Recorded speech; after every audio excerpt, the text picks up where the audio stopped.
Hello, Kristen here. Today we are going to talk about Crown of Midnight.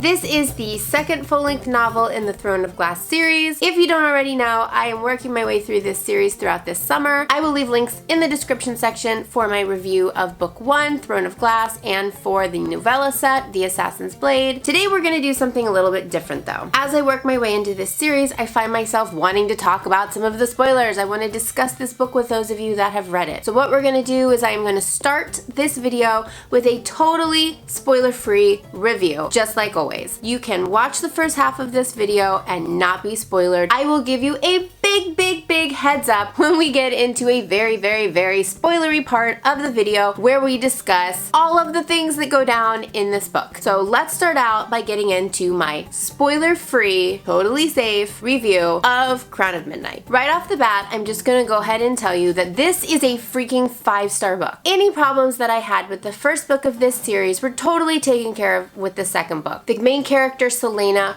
grew and matured so much. She still maintains a lot of her feistiness, but at the same time, her maturity level raises. Also, this book is lots of action, lots of twists and turns, a lot more fast-paced than Throne of Glass, whereas I felt like Throne of Glass was kind of setting up the world building and the character building for the rest of the series. This is where everything really takes off. This is marketed as young adult fantasy, and I really felt like the first book in the series didn't really have that many fantastical elements to it. There was a little bit of magic, a little bit talk of the Fae, but it was very much on the low end. In Crown of Midnight, we actually get a lot more magic, and I was very excited. But the number one thing that excited me the most was all of the big reveals that took place in this book. It was like secret after secret. Things that you kind of thought might be true in Throne of Glass were revealed to be true, and some things that I actually didn't see coming in the first book happened in this book. So if you saw my Throne of Glass review, you know that I'm totally shipping Selena and Chaol.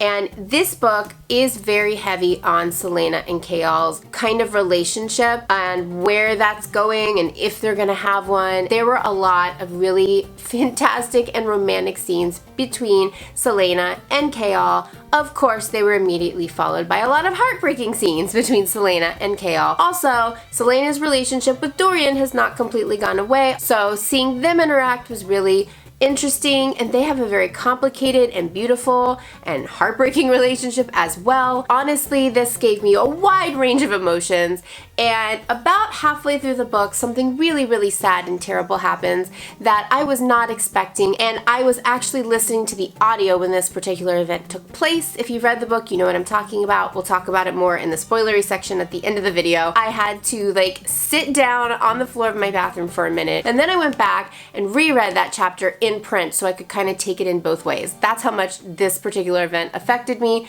Even though we had a little bit of foreshadowing that it was going to happen, it was still a big surprise when it took place. So for those of you that have read Throne of Glass and felt like there wasn't enough action, that they were telling us Selena was such a good assassin but we weren't really getting to see it, this book opens with her showing her assassin-y side, and I feel like we really get to see more of Selena the assassin in book 2. We really get to see her lurking in the shadows and taking people out, and she also has a lot of really big decisions to make in this book. This book felt really heavy in the weight of the decisions that all of the characters had to make, and there were so many secrets. So that's the it. That is the it. This book is the it. That is the end of my spoiler-free review for Crown of Midnight, and I'm giving you forewarning right now. We are going to take a turn into a very spoilery book talk for Crown of Midnight. Make sure you give the video a like and subscribe to the channel. I'll just tell you that now. Alert. Spoilers ahead. Here we go. First of all, yes, when I read Throne of Glass, I did have suspicions about Selena's heritage. I thought it was odd that Elena would appear to Selena. She was obviously someone special, and I definitely thought that eventually we were gonna find out that Selena's family was royalty or somebody famous. For some strange reason, it did not occur to me that she would be freaking Fae. Holy cow. When she blasted through that portal to save Chaol and exploded with her Fae ears, I was like, what is happening?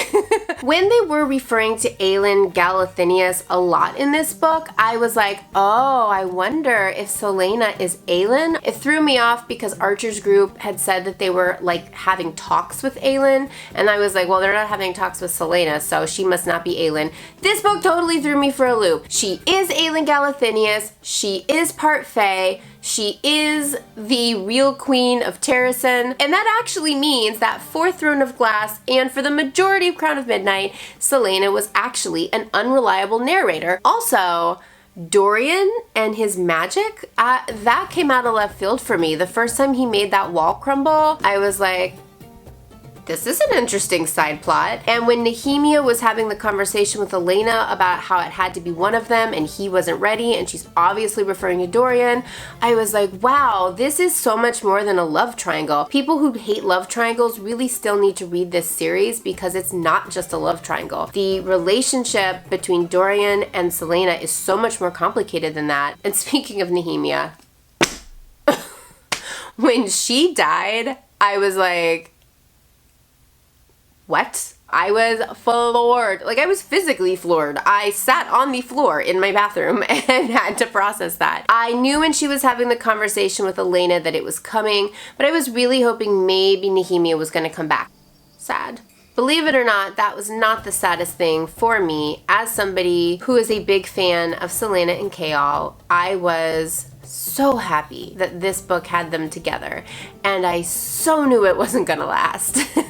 Way too early in this series for the author to pair Celaena and Chaol together and have it be a happily ever after, and lo and behold, she ripped them apart in the most heart-aching way. The fact that Chaol's stupid decision helped lead to Nehemia's death, even though it wasn't really in any way directly his fault. Just Celaena's reaction to him and the way that she cut him out so quickly, oh, it was awful. And the physical reminder that she leaves on his face, like, God, the author was so smart to do that. I love that. Dorian being so heartbroken over realizing how much Celaena and Chaol mean to each other and how much they love each other, and trying so hard to let her go and do the right thing and be the bigger man.